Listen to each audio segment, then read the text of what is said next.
Assalamualaikum warahmatullahi wabarakatuh.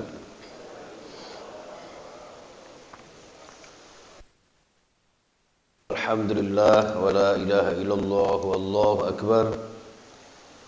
Asyhadu an la ilaha illallah wahdahu la syarika lah. Wa asyhadu anna Muhammadan abduhu wa rasuluhu la nabiyya wa la rasula ba'dah. Allahumma salli wa sallim wa barik ala nabiyyina Muhammadin sallallahu alaihi wasallam wa ala alihi wa ashabihi wa man tabi'ahum bi ihsanin ila yaumil qiyamah.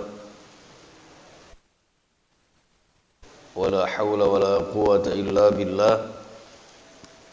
Rabbi shrah li sadri wa yassir li amri wahlul 'uqdatam min lisani yafqahu qawli. Rabbana iftah bainana wa baina qaumina bil haqqi wa anta khairul fatihin. Amma ba'du. Para alim, para ulama, ustadz ustadzah, sepuh bini sepuh yang saya muliakan, takmir Masjid At-Taqwa, sedaya jamaah Bapak Ibu di Masjid At-Taqwa dan seluruh pemirsa dimanapun berada, dan juga kaum muslimin dan muslimat rahimakumullah yang saya hormati.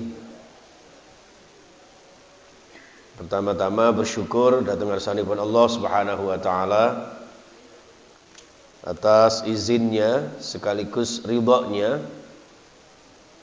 kita bisa hadir, panjenengan bisa rawuh memenuhi panggilan Allah untuk menunaikan amal-amal ibadah, zikrullah, bermuhasabah, untuk taqarrub ila Allah,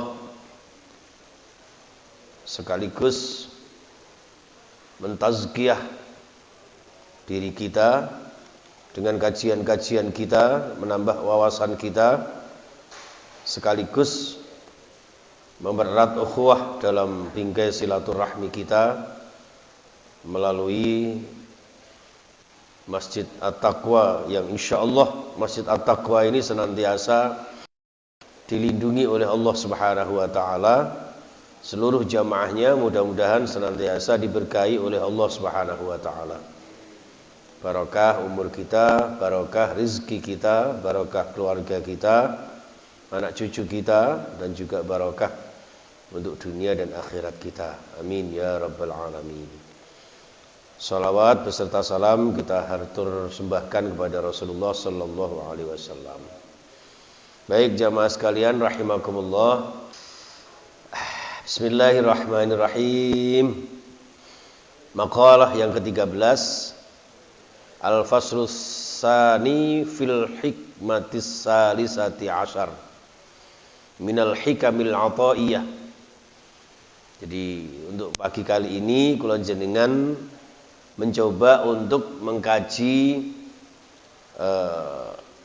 maqalah yang ke-13 di fasal yang kedua. Jadi maqalah yang ke-13 ini Syekh Athaillah qala al-musannif rahimahullahu ta'ala wa nafa'ana bihi wa bi 'ulumihi amin ya rabbal alamin. Beliau menyampaikan kemarin yang fasal pertama, kaifa yashriqu qalbun, bagaimana hati kula jenengan saged bersinar cemerlang sementara suwarul akwani muntabi'atun fi mir'atihi, sementara gambaran-gambaran keadaan-keadaan atau dunia-dunia, materi-materi yang ada di hadapan kita itu muntabi'atun, menutupi fi mir'atihi, di dalam pemandangannya, di dalam pandangan hatinya. Mir'ah itu sebetulnya makna letterleknya di dalam mir'ah itu pengilon, cermin. Ibarat satu cermin kula panjenengan mirsani gambaranipun, panjenengan ngilo tenggene ngajengi kaca milon, jernih tidaknya panjenengan ketika berkaca tergantung dari bersih tidaknya kaca yang ada di hadapan kita. Nek kacane niku dikotori dengan kotoran-kotoran ya apa saja, apalagi yang semakin hitam, tentu ya wajah kita akan tidak sempurna. Begitulah di fasal yang pertama pada pertemuan sebelumnya. Di dalam fasal tsani fil hikmatis salisati asyar ini, di dalam makalah ke-13 fasal yang kedua ini kemudian disampaikan am kaifa yarhalu ilallah wa huwa mukabbalun bi syahwatihi. Ya. Bagaimana seorang hamba Allah yarhalu, ya, yarhalu untuk sampai, ya, untuk saged melampah ilallahi dhateng ngarsanipun Allah Subhanahu wa taala. Bagaimana seorang hamba ingin benar-benar mendekatkan diri kepada Allah Subhanahu wa taala, berada di naungan Allah Subhanahu wa taala, wa huwa hale utawi seorang hamba itu mukabbalun. Ya, mukabbalun napa niku? Terbersit, ya, di dalam hatinya. Mukabbalun bisa juga diartikan diikat, ya, diikat atau dililit. Ya, mukabbalun. Dililit kalian apa? Bisyahwatihi, dengan syahwat-syahwat, keinginan-keinginan nafsunya. Jadi selama sedikit pun ada keinginan-keinginan syahwat kula jenengan, maka tidak mungkin kula jenengan saged usul dhateng ngarsanipun Allah. Saged sampai kepada Allah Subhanahu wa taala. Nggih. Jangankan di luar ibadah, jangankan di luar salat. Nggih. Di dalam salat pun ketika kula jenengan masih ada syahwat-syahwat yang ada di dalam hati kula jenengan, maka salatnya tidak bisa. Ya, tidak bisa khusyuk, tidak bisa wusul, tidak bisa sampai kepada Allah. Ya, maka ketika berbicara masalah khusyuk ini, wa innaha lakabiratun illa 'alal khasyiin, memang sangat berat Bapak Ibu. Yang khusyuk niku wabot. Nggih. Apalagi di luar salat.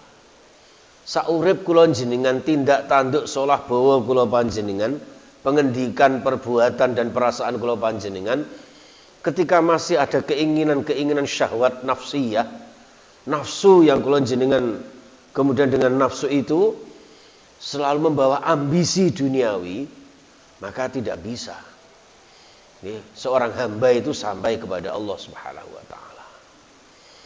Ini jamaah sekalian rahimakumullah. Maka di dalam syarahnya Syekh Athaillah ini disebutkan la yataraqqa qalbun, ya, sebuah hati manusia itu tidak akan bisa naik, ya, taraqqa ya taraqqa, ya taraqqa bisa naik, ya, min alamis syakki ila alamil yaqin.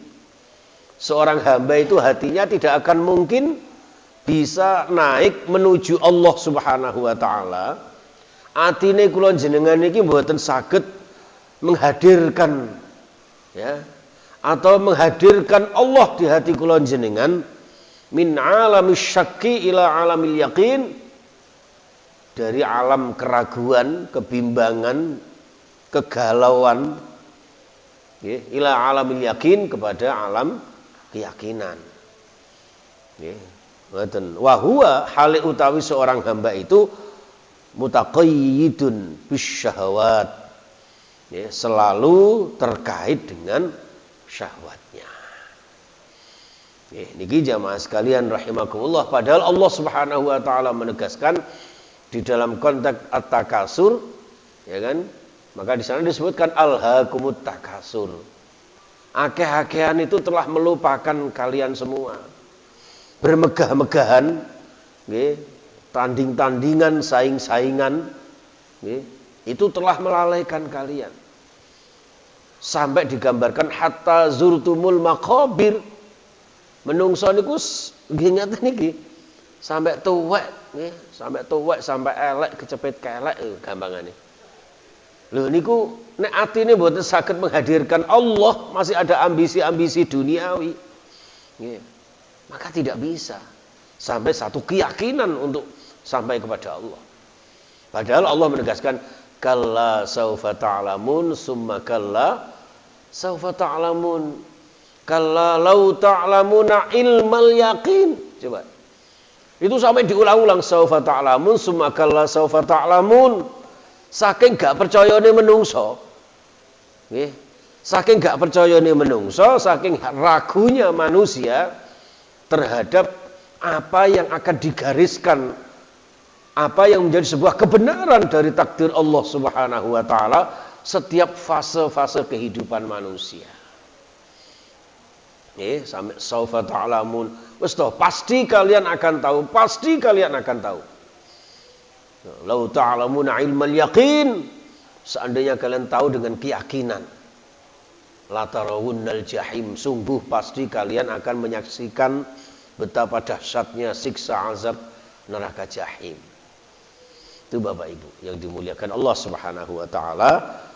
Dan itu tidak bisa membuat orang itu terenyuh ya, terhadap apa yang menjadi al-wa'du wal wa'id ya, terhadap janji dan ancaman Allah ketika hatinya masih terkait dengan syahwat-syahwat duniawi.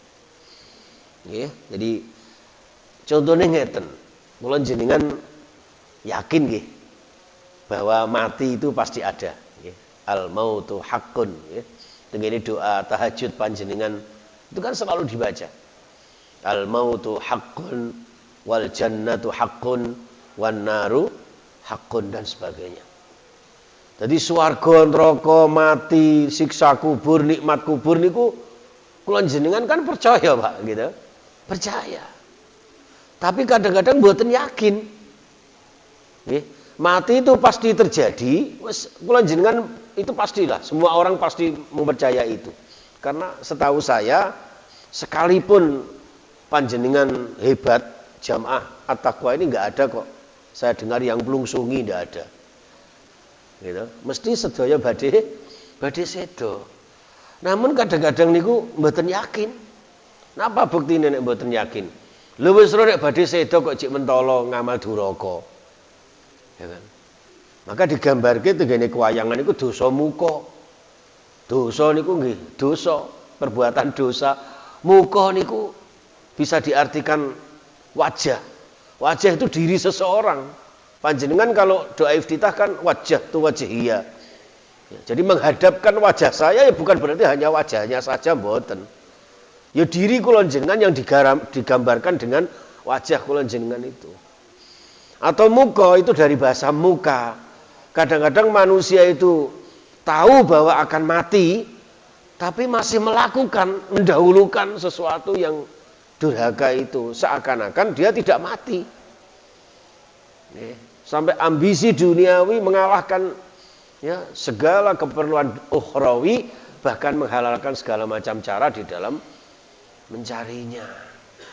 Ini jamaah sekalian rahimakumullah yang disebut dengan percaya tapi tidak yakin. Kula jenengan percaya bahwa nanti di alam kubur itu pasti terjadi yang namanya siksa kubur, nikmat kubur. Nggih. Bahkan ngapunten sakaratul maut itu kan Masya Allah ya, sakitnya luar biasa. Oh, Kanjeng Nabi mohon mengalami sakaratul maut, apalagi kula panjenengan. Tapi kadang-kadang manusia itu suka dalam realitanya itu tidak begitu percaya. Ya Pak ya. Ngapunten Pak, ibu-ibu itu biasanya nggih lebih jane nggih percaya pahalane salat berjamaah sekian, membaca kalimat thayyibah begini itu pahalanya begini dan sebagainya. Itu pahalanya begini dan sebagainya. Ini ku percaya, tapi kadang-kadang realita dalam kehidupan, nggih, mereka lebih yakin, lebih tertarik dengan diskon yang ada di mall. Ya, diskon sekian persen. Diskon akhir tahun, siapa yang beli ini. Biasanya kan masih seperti itu. Sementara Allah Subhanahu wa taala ada ngapunten orang yang sholat berjamaah subuh saja itu kan pahalanya kan sama dengan sholat semalam suntuk, Pak. Tapi saya lihat sampai sekarang juga masih banyak antara masjid ini dengan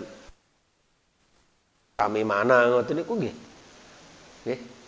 Ngapunten, Pak. Lho panjenengan zikrullah Sholawatan misalnya nggih, sholawatan. Kan enak, Pak. Sallallahu ala Muhammad. Sallallahu alaihi wasallam. Betul? Lho ngoten niku kadang-kadang jek ana sing milih dangdutan. Nggih, campur sari ya kan. Itu berarti kan tidak yakin, Pak. Padahal suatu saat akan mati, pasti terjadi. Percaya ya karepmu, ora ya karepmu, sing jelas mati pasti datang di hadapanmu. Walau sayyadah ya. Walaupun kula jenengan berada di dalam satu lingkaran yang begitu kokoh yang tidak mungkin terjangkau dan terjamah oleh manusia. Pasti maut akan datang kepada kita. Ya, mungkin mau ditunjukkan nggih. Kados tenggene gunung apa kemarin itu? Nah, Gunung Semeru, Pak. Ya, Semeru. Kenapa kok disebut Semeru? Niki lho ngeten iki. Jadi kullu ayatin min ayatillah ibaratun linnas wal ibadi. Semua tanda-tanda kebesaran Allah Subhanahu wa taala itu pasti menjadi pembelajaran kepada setiap manusia.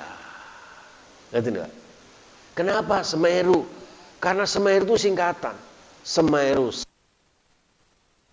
Me itu melupakan Allah, ru itu penggane turu. Jadi atine turu, atine mati, tidak gampang eling kalih Gusti Allah. Ya. Gampang terjadi kemaksiatan ini, Pak. Banyak orang yang melalaikan sunnah Rasulullah Sallallahu Alaihi Wasallam. Bisa jadi seperti itu. Maka ma'asaba min musibatin illa biiznillah. Dengan izin Allah diberikan musibah ini supados kula panjenengan nggih jadi orang-orang yang ingat kepada Allah Subhanahu wa taala. Maka kejadiannya kan di mana itu, Pak? Di Lumajang nggih. Di Lumajang. Lumajang itu kenapa? Karena kebanyakan orang itu lumajang. Ya. Lumah-lumah noranjang. Dikon ibadah niku gak patek arep. Niku. Lho tunggale biyen zaman tanah ambles tenggene Gubeng. Lho kok nang Gubeng sebab akeh menungso sing dikandani orang gugu uripe nambeng ngono wae. Lha niku cara otak adike niku ngoten niku dingge muhasabah dhateng kula panjenengan. Kenapa? Karena banyak manusia yang tahu tentang kematian, yang tahu akan akhir hidup di dunia ini, tapi jarang yang kemudian berbekal diri dengan bekal ketakwaan. Padahal Allah memanggil kula jenengan wa tazawwadu fa inna khairaz zati taqwa. Ngeten, kula jenengan berbekal. Tiang wong urip niku nggih ka'abiri sabilin kaya dene wong sing lewat sebuah jalan saja. Nggih, lir kadya mampir ngombe. Ngombe niku nggih sak litan tok mau mboten usah suwe-suwe. Sak botol ngene kan enggak mungkin ta, Pak, langsung dientekne kan mboten. Kaya dene wong sing mampir ngombe, nggih ngicipi ngombe nggih ngeten iki bismillahirrahmanirrahim.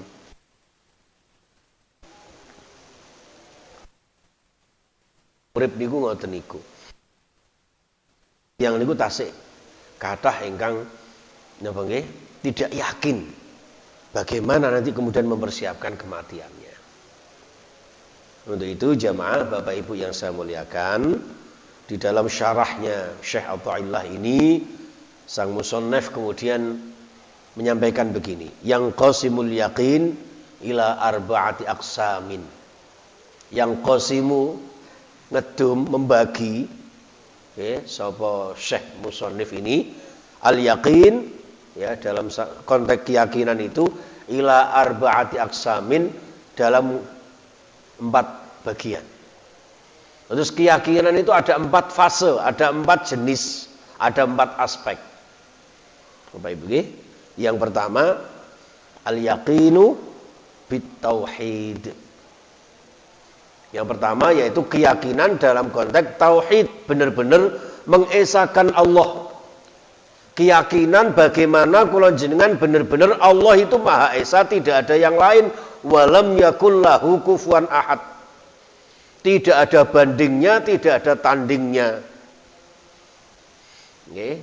Tiyang niku nek wis nyuwejekaken Gusti Allah, tidak ada satu-satunya yang bisa menolong kula jenengan, tidak ada yang bisa menjadikan kula jenengan hidup dan mati ini menjadi hidup yang barokah kecuali Allah Subhanahu wa taala. Ya, orang yang yakin seperti itu Allah yaral asya, tidak bisa melihat segala sesuatu, kullaha semuanya illa minallah, kecuali dari Allah Subhanahu wa taala. Wis niku gambarane ngoten. Musabbibul asbab, karena Allah itu yang membikin segala macam sebab. Segala macam sarana dan prasarana, segala macam seseorang itu bisa menjadi baik atau tidaknya. Seseorang itu bisa menjadikan hamba Allah yang salih atau tidaknya. Fala yaltafitu wala yata'allaku wala yastanidu ilal asbab, sehingga orang itu tidak berpaling, tidak menggantungkan, tidak bersandarkan kepada satu sebab.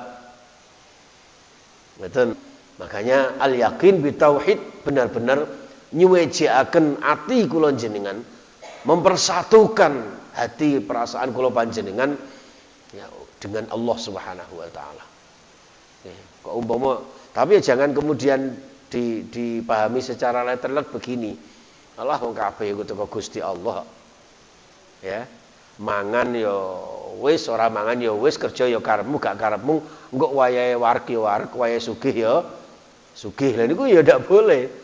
Karena ada satu kewajiban itu ya, khalaqtul jinna wal insa itu ya ya'budun, untuk beribadah. Salah satu bagian ibadah itu adalah mencari satu sebab, berusaha dalam satu ikhtiar. Itu jamaah sekalian, yang tidak boleh itu kalau kemudian dan sebab dan ikhtiar itu kita jadikan sebagai satu-satunya sarana keberhasilan menurut kita. Di samping itu juga orang itu kalau sudah al-yakin bitauhid, mboten gampang kecewa. Mboten gampang kecewa. Kalau wingi niku badhe teng Jawa Tengah niku jane nggih pun badhe menentukan lewat keluar tol Manyar napa tol Bunder. Nek tol Bunder lewat Babat, nek tol Manyar lewat Paciran. Biasanya tol Babat niku biasanya kathah, nek lewat Babat niku kathah truk-truk gede-gede dan sebagainya. Gitu. Lah kok delalah niku diputuskan untuk lewat Babat tol Bunder. Lah terus terjadi pohon tumbang dan sebagainya, macet di mana-mana. Loh itu kalau orang yang tidak yakin bitauhid akan menyalahkan, Pak. Coba emang kata-kata jadu'o nek cara bahasa jenengan. Wah, jadu'o omong lewat Manyar. Lho niku pun ngilangaken keyakinan tauhid, Bapak Ibu. Wah, ketun aku mangan bakso kok rasane kaya uyuh umpama. Iku akhirnya kan menimbulkan satu perbuatan dosa, Pak. Nggih.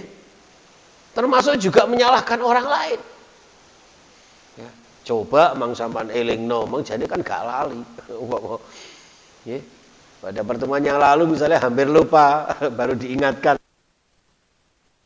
Kulo jane kita sik enem, Pak, tapi wis rada pikun. Ngomong iki lali bojo, lali anak bareng ngono. Allah subhanallah. Lah niku tiyang niku nek pun al yakin bitauhid kan orang lain. Oh niku garai kok. Ini semua itu benar-benar takdir Allah Subhanahu wa taala. Kan qadarullah. Dengan kuasanya Allah. Niku jamaah sekalian, maka apapun yang terjadi ini jangan sampai membuat kita berpaling, membuat kita bersandar, membuat kita tergantung hanya dengan satu sebab. Tapi yakinlah bahwa semua yang terjadi, semua yang menimpa kita adalah takdir Allah Subhanahu wa taala. Dalam konteks musibah gunung meletus kemarin itu kan banyak peristiwa-peristiwa yang aneh-aneh ya Pak. Contoh misalnya ada seorang habib sekeluarganya yang selama ini diwakofi oleh salah satu warga dengan sebuah rumah dijadikan sebagai tempat untuk ngajarin Al-Quran. Nah setelah yang mewakafkan ini sedo, lalu anaknya menuntut balik, rumah ini mau ditarik kembali, diambil. Ringkas Ustadz ini diusir karena katanya begitu. Ya, lagi qadarullah. Jangan sampai kemudian kula jenengan salahe wong Habib kok diusir. Niku mboten oleh. Apa meneh? Wah, ini sering terjadi, Pak. Nggih. Ya, terus enten malih sing jenenge lari cilik, jenenge Vida gitu. Viral kan itu melarikan diri. Pas suasana ngaji TPQ, nggih. Gunung meletus sedang terjadi, lalu ustadznya bilang, "Wes, golek lari sekencang-kencangnya, cari tempat yang aman." Yang namanya Vida ini luar sekencang-kencangnya delalah cari masjid. Nggih. Lah sing lainnya ya ndak tahu. Ngoten niku jangan sampai coba mengelari kabeh koyok Vida. Belum tentu. Jadi semua itu dengan takdir Allah, termasuk perjalanan seorang hamba, bagaimana dia menyelamatkan diri dalam kehidupan dunia ini menuju kehidupan akhirat nanti. Jamaah sekalian rahimakumullah, ini maka termasuk pengalaman sahabat Anas bin Malik, Bapak Ibu. Sahabat Anas bin Malik itu sepupu di asistennya Rasulullah, ya, menjadi bantunya Rasulullah. Maka wajar kalau Anas bin Malik ini termasuk hufadzul ahadis, ya, yang terbanyak hadis Rasulullah Sallallahu Alaihi Wasallam. Karena beliau lama bersama Rasulullah. Selama 10 tahun bersama Rasulullah itu tidak pernah yang namanya dicela Rasulullah, disalahkan Rasulullah, itu tidak pernah. Itu disalahkan orang. Oh niku garai kok, coba mang ngene lah gak ngono. Itu tidak boleh. Karena semuanya sudah menjadi takdir Allah. Mang lewat kono jane agak macet rek. Ngoten niku. Lu keluhan-keluhan seperti ini bisa menghilangkan, hati-hati, nggih. Dalam konteks pasal yang kedua, nggih, ka'am kaifa yarhalu ilallahi wa huwa mukabbalun bi syahwatihi. Bagaimana hati seorang hamba ini bisa wa ta'ala sementara syahwat-syahwatnya ini selalu melilit dan mengikat dalam kehidupannya. Ini jamaah sekalian. Maka dibagi yang pertama al-yaqin bit tauhid. Yang kedua al-yaqin, ya. Insyaallah. Bismillahirrahmanirrahim. Yang kedua al-yaqin bi dhamanillah. Keyakinan bahwa kehidupan kula jenengan itu ditanggung sama Allah. Ini keyakinan bahwa kula jenengan ditanggung sama Allah. Rizki kula jenengan, nasib kula jenengan itu wis di bawah tanggungan Allah, di bawah jaminan Allah Subhanahu wa taala. Niki Bapak Ibu. Di sini kemudian di atam di annama qaddira lahu yasilu ilaihi fala yahtamilu fi talabihi. Masyaallah. Ya, berani enggak kula jenengan punya keyakinan seperti ini? Jadi keyakinan bahwa rizki kula jenengan sudah ditanggung sama Allah. Sehingga kula jenengan tidak perlu kemudian ambisi dunia. Rizki berlebihan apalagi sampai menghilangkan ibadah kula jenengan dalam kehidupan. Cara wong Jawa biyen wis sibuk-sibuk oleh aja lali salate. Kalimat ngoten niku tegese kula jenengan utamakan akhirat. Kula sering matur dateng teman-teman ustadz itu kalau menafsirkan ayat wabtaghi fi ma atakallahu darul akhirah wala tansa nasibaka minad dunya, itu bukan berarti dunia dan akhirat itu sama, mboten. Itu berarti wabtaghi fi ma atakallahu darul akhirah itu dahulukan akhiratmu. Dan baru wala tansa nasibaka minad dunya, tapi tidak perlu lupa terhadap kebutuhan duniawi. Jadi dunia itu jadikan sampingan Pak sebetulnya. Kalau jenengan nggih antara bangun tidur niku kan sudah berdoa. Ya, alhamdulillahilladzi ahyana ba'da ma amatana wa ilaihin nusyur. Ya Allah, alhamdulillah panjenengan sudah menghidupkan saya. Setelah sekian jam ini saya mati sementara. Ternyata masih hidupkan lagi sama Allah. Ya. Wa ilaihin nusyur, dan nanti akan dikumpulkan di hadapan Allah Subhanahu wa taala. Loh, niku pun tanggungan Allah Subhanahu wa taala. Lah nek pun ngoten perjalanan kula jenengan itu harus menjadi nilai-nilai ibadah. Wis terus mantun ngoten panjenengan tahajud. Ya, tahajud sambil nunggu waktu subuh, ya. Ada walatan sanasibaka minad dunya, aja lali kebutuhan duniawimu. Terus subuh. Setelah subuh, syukur kok berzikir sampai syuruk. Setelah syuruk, ya wis sambil nunggu waktu duha bekerja. Niku urusan duniawi itu jadikan selingan. Pun duha, lajeng berangkat datang kantor, selingan untuk menunggu waktu zuhur. Sakjane ngoten niku, Pak. Bukan justru sebaliknya. Gopo kabeh urusan duniawi, jam sekian harus sudah masuk, membawa laporan ceklok dan sebagainya. Gitu. Lah engko akhirnya rapat siang-siang rapat, durung mari adzan tiba. Loh ya apa rapat durung mari adzan lho, nyalano adzane to. Waduh rek, garapan durung mari wis adzan. Nah, akhirnya apa? Justru terbalik. Yang harusnya ini kan duniawi. Duniawi itu kan laibun walahun kan ngoten gitu. Lho itu kula jenengan sudah yakin lho di dalam Al-Qur'an. Dia itu sedikit sementara. Lho wis ngoten niku lho kadang-kadang jek diutamakno. Wal akhiratu khairu wa abqa. Akhirat itu lebih baik, lebih kekal. Lho wis ngoten lho kok malah disepelekne. Ini jangan sampai terjadi. Sebagai seorang mukmin sejati yang punya al-yakin bi dhamanillah, kula jenengan rizki yang diberikan Allah sudah ditanggung, maka prinsip kula jenengan, tugas utama kula jenengan tidak ada lain kecuali taqarrub ilallah, menghadap datang Allah Subhanahu wa taala. Lah sambil menunggu menghadap dan menghadap ini, maka ada pekerjaan-pekerjaan duniawi, permainan-permainan yang kita buat. Ya, ada di kantor, ada di bank, ada di mana di sawah, di mana saja, itu sebagai selingan. Maka jangan sampai justru dibalik. Kan kita gara-gara sibuk dengan duniawi kulon jenengan, anak cucu kulon jenengan, keluarga kulon jenengan, melupakan ibadahnya, melupakan zikirnya dengan Allah Subhanahu wa taala. Dan Bapak Ibu yang saya muliakan, al-yaqin bi dhamanillah. Yang ketiga, al-yaqin bil jaza. Yakin terhadap balasan Allah Subhanahu wa taala, ya.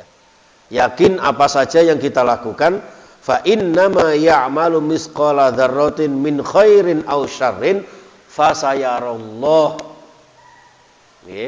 Yakin bahwa apa saja yang diperbuat oleh seorang manusia, amalan-amalan kita, baik dari kebaikan maupun keburukan, sekecil apapun, pasti akan dibalas oleh Allah Subhanahu wa taala. Dan pun ngoten konsekuensinya bi taatihi, maka harusnya ya sungguh-sungguh untuk taat kepada Allah. Karena setiap amalan kita sekecil apapun ini pasti ada balasannya. Tentu kalau jenengan ya bersungguh menjauhi dari bermaksiat kepada Allah. Lha nek ngerti nek wong ghibah niku termasuk melanggar aturan Allah, ya kalau jenengan kudu dihindari. Wis ngerti nek riba niku larangane Allah. Banyak ayat, banyak hadis menyebutkan itu. Harusnya kalau jenengan fayajtahidu, bersungguh-sungguh untuk menjauhkan diri dari riba. Kedahe ngoten lho, Pak. Jadi karena yakin dengan balasan Allah. Itu. Tapi kebanyakan manusia kan tidak. Nyatanya masih banyak kemaksiatan, ya. Masya Allah. Berdalih, berkedok pondok pesantren, ya, ternyata dijadikan sebagai seperti itu. Baru ketahuan bahwa dengan alasan orang itu alirannya Syiah. Kalau Syiah kan ada nikah mut'ah. Nikah mut'ah itu, tapi nikah mut'ah kan sudah diharamkan oleh Rasulullah sampai hari kiamat itu. Makanya Syiah itu hakikatnya bukan Islam, Pak. Karena sudah punya anu sendiri. Nah, yang berbahaya itu nanti kalau kemudian dengan dalih hak asasi manusia, lalu kemudian Syiah ini diakui sebagai suatu agama bagian dari Islam, ini yang akan kemudian merusak Islam. Karena bagaimanapun kiai, ustadz, ulama itu ya manusia. Ya, pasti ada khilaf dan kesalahannya. Keempat adalah al-yaqinu bi annallaha muttali'un alaihi. Yakinlah bahwa Allah, sesungguhnya Allah itu muttali'un ilaihi, nginjen-nginjen, memantau Pak ya, memantau alaihi terhadap apapun gerak-gerik kula jenengan. Apapun yang menjadi perbuatan-perbuatan selalu dipantau, dimonitor sama Allah Subhanahu wa taala. Tidak ada yang kelewatan sedikit pun. Wallahu khabirum bima ta'malun. Allah yang nanti akan memberitakan semua yang dipantau oleh Allah Subhanahu wa taala itu. Ya. Hasil CCTV-nya Allah itu lebih tajam daripada CCTV-nya manusia. Maka fayata'addabu bisairi amalihi wa jami'i ahwalihi. Karena semua itu dipantau oleh Allah Subhanahu wa taala, maka silahkan fayata'addabu, ya, bertata krama, berakhlakul karimah, bertindak tanduk sulh bawa ingkang sae di dalam bisairi amalihi wa jami'i ahwalihi, di dalam pertingkai perilakunya, di dalam segala amalan-amalan aktivitas sehari-harinya. Karena semua pasti dipantau, tidak ada satupun yang terlewat dari penglihatan Allah Subhanahu wa taala. Wallahu sami'un basir. Allah yang Maha mendengar, Allah yang Maha melihat amalan hambanya. Itu jamaah sekalian rahimakumullah. Jadi untuk menjadikan diri kita di fasal yang kedua minal hikmatis salisati asyara minal hikami ini, kalau jangan dalam fasal yang kedua di makalah yang ke-13 tentang am kaifa yarhalu ilallah wa hum maqabbalun fi syahwatihi, jangan sampai kula jenengan tidak bisa sampai kepada Allah gara-gara tertutup syahwatnya. Dengan syahwat, keinginan-keinginan kula jenengan semuanya, sehingga menghilangkan keyakinan bahwa diri kita ini benar-benar di dalam genggaman Allah Subhanahu wa taala. Maka dari itu, yakinlah kita dengan tauhid kita, yakinlah bahwa rizki kita ditanggung Allah, yakinlah bahwa semua mendapatkan balasan Allah, dan yakinlah bahwa semua amalan kita dipantau, dimonitor oleh Allah Subhanahu wa taala. Baik, jamaah sekalian rahimakumullah. Jadi kita berharap mudah-mudahan kita semuanya diselamatkan oleh Allah Subhanahu wa taala dari segala macam musibah dan bencana di mana-mana. Memang ada satu hadis menyebutkan begini, Pak. Barang siapa yang tidak menjadikan Rasulullah lebih dicintai daripada yang lainnya, ya, maka Allah akan memberikan kehidupan yang zullun lihayatihi, kehinaan dalam kehidupannya. Diberikan kehinaan, maka ada juga yang menyebutkan terjadinya musibah-musibah ini bisa jadi karena banyak manusia yang tidak mengikuti sunnah. Maka tadi dibaca oleh Ustaz Akhyar ya. Ustaz Akhyar ya. Jadi wasbir fa innallaha la yudhi'u ajral muhsinin. Ya, bersabar untuk beribadah karena Allah tidak akan pernah menyia-nyiakan amalan-amalan orang-orang yang berbuat baik. Terus ada juga tadi disebutkan di ayat yang beliau baca tadi, jadi Allah tidak akan memberikan azab kepada manusia ketika manusia itu mengikuti Rasulullah Shallallahu Alaihi Wasallam. Kalau di ayat yang lain kan wa anta fihim wa hum yastaghfirun, kan begitu, ya. Jadikan Rasulullah di tengah-tengah kehidupan kita. 24 jam kula jenengan usahakan mengikuti cara-cara pola hidup Rasulullah.